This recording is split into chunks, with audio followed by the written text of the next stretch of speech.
Hello，歐小姐，我哋係嚟自澳門大學嘅學生。我哋今次呢個採訪咧係攞嚟做我哋 marketing 入邊嘅一個 project。咁係開始採訪，我想問下你關於你公司嘅歷史或者背景。我哋公司咧其實就係1851年開始嘅，咁到而家已經有167年㗎啦。咁我哋係一間美國嘅公司咁樣咯。咁就咁我哋公司咧，咁其實就而家即係由美國過去喺美國度發展啦。咁近20幾年咧就去咗香港同澳門度發展，咁又開咗分公司咯。好，咁都簡單講下你哋公司嚟緊嘅目標或者係將來有冇啲咩展望咁樣？我哋公司咧就未來個目標咧，希望就因為我哋而家睇澳門度咧都比較企得住腳，咁就希望喺未來咧，我哋公司可以成為澳門即係第一嘅保險公司。係啊，咁就我哋即係我哋公司，我哋有句口號啦，敢上未來才會更精彩咯。咁就都會係希望無論帶俾我哋本身顧問啊，或者客戶都係一個敢上未來。咁我想知你哋依家萬通公司係個架構係點樣，即係職位分佈係點樣？我哋公司咧就分咗幾個部門嘅，咁就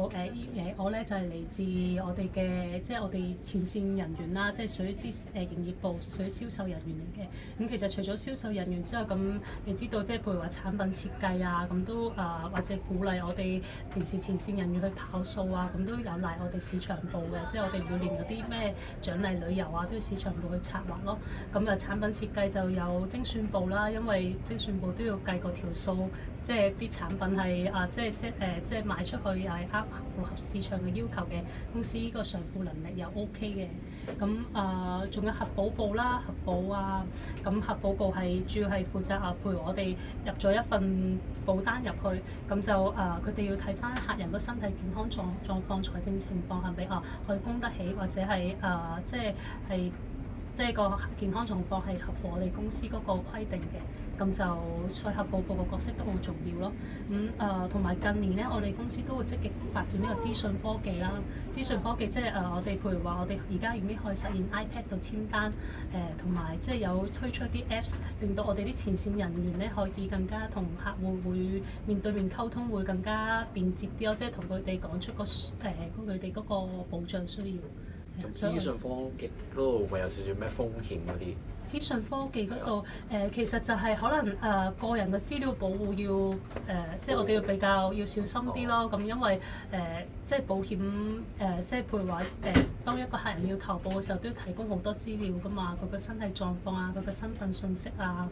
咁我哋都要即係公司要做呢啲資訊科技嘅啲 app 嘅咧，都要係即係要做好好嘅維護咁樣咯。係啊。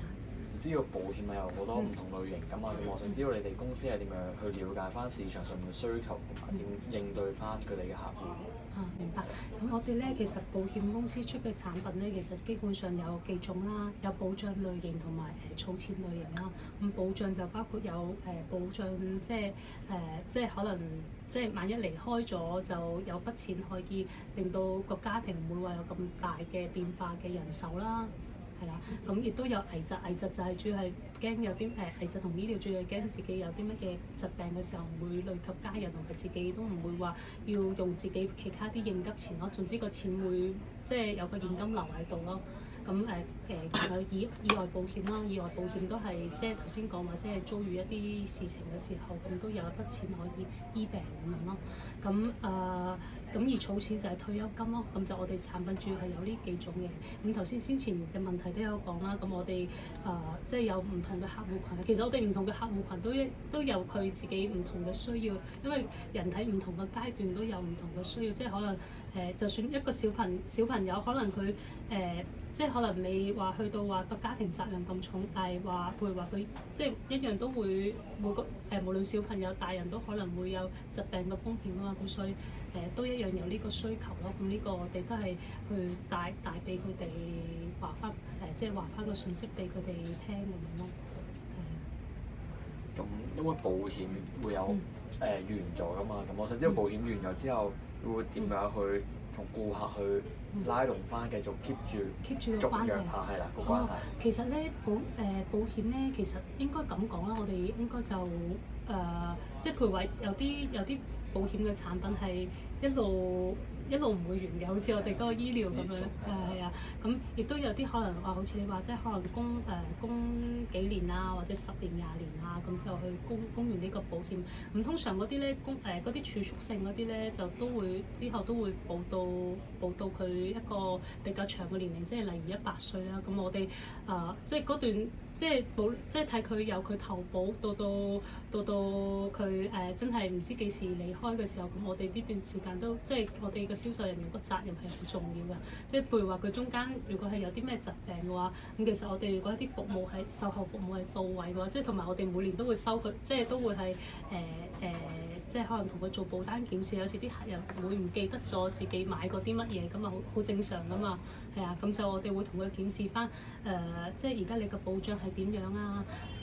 即係因為可能佢可能向我投保嘅時候，佢係仲係一個單身嘅人士，即係可能啱啱出嚟做嘢嘅資金冇咁多，咁但係可能我同佢再做啲保單檢視嘅時候，佢已經係結咗婚，即係可能人工又加咗。咁係咪人生階段唔同咗嘛？因為佢可能結咗婚就要供樓啊，嗰啲可能會即係需要一個大啲嘅保障啊。咁我哋呢啲都係要同佢 keep 住個關係啊，同佢講翻啊，即係你要 remind 佢啊，呢啲可能以前嘅保障同埋即係可能唔夠喎，同埋而家經過幾年嘅通脹，可能即係嗰個錢可能唔及以前，即係我哋可能會叫佢你可以加大你個保障，趁自己身體健康，係啊，就係咁樣，即係我哋就同佢哋平時我哋嘅工作都係咁咯，即係我哋就即係銷售係一個開始咯，其實就後邊個服務先至最重要。會話一直會 keep 住同佢聯絡咁樣溝通。我哋都其實睇翻個客人本身佢中唔中意我哋即係成日聯絡佢啦，咁即係我哋平均咧，即係可能過時過節可能送啲小禮物啊，或者一句問候啊，跟住同埋都會同佢每年，即係我如果係最短即係最長咧，都要1年點都要接觸一次啊，同佢做保單檢視，咁同埋即係可能有時即係就算公司會提醒佢哋即係每年幾時要交保費啊，咁但係可能即係見下可能佢有時會驚佢收唔到數，可能見咗一段時間佢未繳納嘅喎，咁我哋驚佢個保障有影響嘅嘛，都會同佢聯繫咁樣咯。即係同埋而家資訊科技咁發達，即係發一個 WeChat 都好方便，打個電話咁呢啲都好容易，係啊。咁我想問下，因為社會上有好多唔同類型嘅客人㗎嘛，咁會唔會係有啲咩唔同嘅銷售方法去應對翻唔同類型嘅客人咁樣？咁我哋作為保險公司咧，咁其實我哋保險公司係賣嘅產品都無形㗎嘛，同埋可能即係有啲人買即係投保咗，佢唔係即刻享受㗎嘛，即係同埋或者都唔希望享受，因為我哋都明白即係可能真係佢觸及到一啲疾病啊，或者真係離開咗啊，發生咗意外先至會係應用到嘅錦上添花啦嘅。咁我哋即係我哋嘅工作就係主要係點樣發掘佢嘅需求咯。咁我哋即係保險公司其實主要係先同客人做好保障咯。咁譬如話一家之主係會比較我哋即係會着重啲嘅目標咯。咁一家之主咁樣，一家之主當佢自己做好個保障之後，就到小朋友啊，因為好多都會錫小朋友，都會想幫小朋友投保嘅。咁亦都有啲單身貴族，咁單身貴族可能會憂慮佢自己可能後生驚佢細大咗啊，咁會幫佢做翻啲保障同埋啲退休嘅生活咯。係啊，所以就唔同嘅客人都有唔同嘅需求，就好靠我哋即係前線嘅銷售人員去同佢去發掘佢嘅需求，同佢講翻係啲咩。即係如果係就咁本身同佢。即係啲客人唔會普通唔會話我就咁想要一份點樣保險，佢自己可能未必好清楚，或者佢自己可能即係遭遇到一啲朋友一啲發生咗一啲事，佢先至會覺得呢樣嘢自己好需要係買份保險。即係一般嚟講都係我哋去發掘佢需求，同佢做翻啲財務分析咁樣咯。係啊。問下你依家公司最近嘅業績狀況係？我哋公司就最近嘅業績狀況都係穩步上升嘅，咁就都係即係慢慢希望可以令到個市佔率會更加高啦。咁同埋我哋我哋嘅產品其實都有啲嘢係唯一嘅，咁會令到即係喺個市場上有更加有地位。即係例如我哋嗰個退休金咧，咁就唯一喺市場上係可以派終身嘅年金咯。咁就呢啲都係我哋一啲比較即係市場上嘅戰力咯。總之你哋會係點樣去 sell 呢份保險去啲客戶嗰度？咁我哋即係其實每個同事有唔同嘅做法嘅，即係或者每個團隊啊，佢有自己特色啦。咁即係譬如話講我自己都即係我哋客戶其實分咗有啲係warm 嘅客戶啦，同埋亦都有 cold call 嘅。咁如果係一般係啲 warm calling 嗰啲咧，就可能自己啲朋友啊，或者啲朋友嘅朋友啊，咁即係佢可能都知道我嘅背景係做緊呢個行業啦，咁同埋我又大概知道對方嘅背景啦，咁我就會知道佢家庭狀況啊，咁同佢去傾下，就譬如話你而家結咗婚咯喎，即係人生踏入咗唔同階段咯喎，咁其實即係同佢講翻嗰個保障嘅重要性咯，即係唔會話一開始會進入到產品嘅，我哋都先同佢講話即係其實人即係都係有經歷生老病死嘛，有啲可能就係可能中間都未必經歷到就已經離開咗啦，咁就即係會可能會講一啲故事，透過啲帶動翻佢，咁佢再去翻去佢自己當佢明白咗自己有咩需求嘅時候，再去翻產品度咧，咁就會比較容易啲去入手。咁佢即係大家建立咗同步嘅信任咯。就係咁樣咯，即係當然每個銷售人員有唔同嘅做法啦，咁亦都有啲做 cold call 嘅，咁就直來直往嘅，咁因為就即係喺街度做問卷，咁就可能本身個客人唔清楚未必清楚嗰個銷售人員嗰個背景啦，咁但係佢自己可能透過一啲問卷，咁佢都係發掘到佢個需求。咁大家慢慢變得熟絡，咁佢可能客人就會透露更多佢嘅個人信息咁咯。咁係一開頭都講過話，公司嘅目標係想做